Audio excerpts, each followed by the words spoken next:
The world of the epic poem Beowulf. Background: the Anglo-Saxon culture around 300 to 800 Common Era flourished in England and left behind a rich heritage of literature, art, manuscripts, and artifacts. The image on the left is a copy of Anglo-Saxon helmet. The migration of the Anglo-Saxons to England. Who were the Anglo-Saxons who settled in England around 300 to 800 Common Era? Various tribes from the countries shown in the map on the left migrated to the British Isles over a long period. They left a number of artifacts, jewelry, poetry, and even later manuscripts of their literature. The Anglo-Saxon heritage, manuscripts, and art. Early Germanic writing used a style of writing called runes. Above is an example of an early Anglo-Saxon text. If you look carefully, you can see that the letters look like modern English letters. I have underlined 4 letters with black double lines. See if you can recognize the letters R, M, A, and X. The heroic epic Beowulf. The most important literary treasure of the Anglo-Saxons was the poem Beowulf. The poem begins with the hero Beowulf sailing from his land of the Geats to the land of King Hrothgar. Hrothgar's village is under attack by a terrible monster.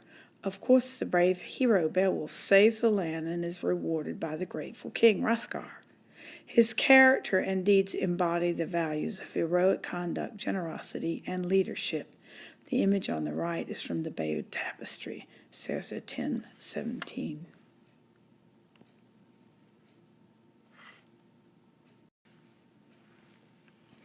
The Anglo-Saxon art of manuscript creation and artwork.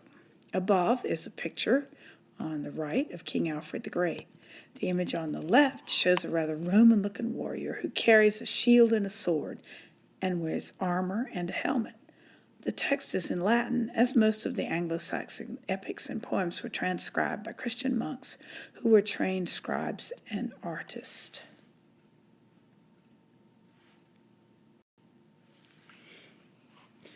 Finally is an image of the actual Beowulf manuscript, a fabulous treasure of Anglo-Saxon literature.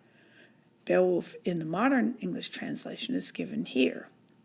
Lo, the praise of the prowess of the king peoples of the spear-armed Danes in the days long sped we have heard, and what honor the Althanes won, often shield chafing from squadron foes from many a tribe, the mead benches tore, awning the earls, since erst he lay friendless. A foundling fate repaid him, for he waxed under welkin and wealth he throve, till before him the folk, both far and near, who housed by the whale path, heard his mandate, gave him gifts, a good king he. To him an heir was afterwards born, a son in his halls whom heaven sent to favor the folk feeling their woe, that erst they had lacked an earl for a leader so long a while. The Lord endowed him, the wielder of wonder, with the world's renowned. Famed was this Beowulf, far flew the boast of him, son of Shield, the Scandian lands. So it becomes a youth to quit him well with his father's friends, by fee and gift, that to aid him, aged in after days, come warriors willing, should war draw nigh. Liegemen loyal by lauded deeds, shall an earl have honor in every clan. The end.